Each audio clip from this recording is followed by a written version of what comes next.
Thank you, Veski, for the invitation to be part of this exciting initiative today. I've been invited today to say something about our current research project, Women in the Science Research Workforce.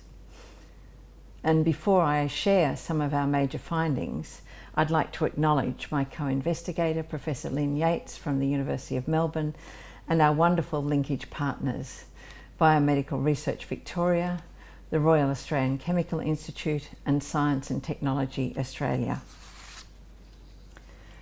Despite the current interest in women in science in Australia, this is not a new issue.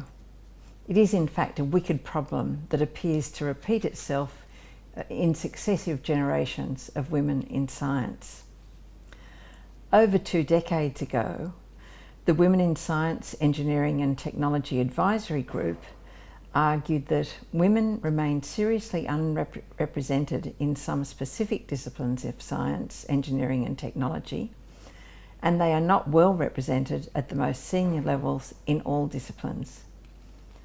The problem is poorly understood since statistics actually show a significant improvement in women's participation overall in set-based education, training and employment. 20 years later, women now outnumber men in many universities. Over 50% of the domestic student population in Australia is female. And we argue that this effectively hides the issue of women in science. Despite the fact that outstanding women are increasingly seen achieving at the highest levels and taking key roles in the fields of science and technology, a number of recent studies provide evidence of persistent patterns of horizontal segregation by discipline and vertical segregation by levels of seniority and measures of its esteem. In this context, our research project has posed 3 questions.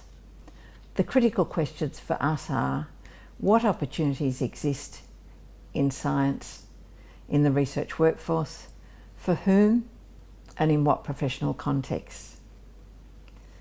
What opportunities exist? The research tells us that there are significant generational differences emerging with regards to changing patterns of employment by sector. There's currently a significant disjunction between postgraduate aspirations and the reality of employment opportunities that differentially impacts on women, as education and training has historically been the primary industry of employment for women in this sector. If the rate of growth in the postgraduate qualified population continues and employment practices in universities and research institutes do not change, this disjunction will increase. Moreover, there are systemic barriers to mobility between the academy and industry, including very different, non-transferable measures of attainment, which makes it quite hard to actually move between different sectors. For whom do the opportunities currently exist? Well, our research tells us that there's almost no doubt. The opportunities exist for those who have been supported and mentored to have the confidence and optimism, as well as the intellectual and technical ability to succeed in what some describe as a tournament, but we think of as a marathon. This includes those whose life circumstances enable them to commit to cultures of long hours, full-time continuous employment when this is available, and the political skills and resilience to negotiate a highly competitive environment over a career lifetime. Importantly, an intensive period of research productivity in the postdoctoral career phase is a critical stage for family formation for women, but it's also a stage that is key to establishing a career as an independent researcher. Women, especially those who have children, are less likely to be employed full-time than men. Amongst our respondents, 3 times the number of women than men have taken significant periods of leave during the course of their careers, and a significant number of women believe that this has affected their career progression. There are also income gaps between men and women who are employed full-time, especially pronounced at higher income categories. What's the professional context that are important for us to understand? We asked our survey respondents about this, and without question, improved job security is identified by project survey respondents as the single factor that would make a difference to achieve greater job satisfaction. Less than half the respondents to the project's survey were employed full-time, continuing positions, with males constituting the majority of this employment category.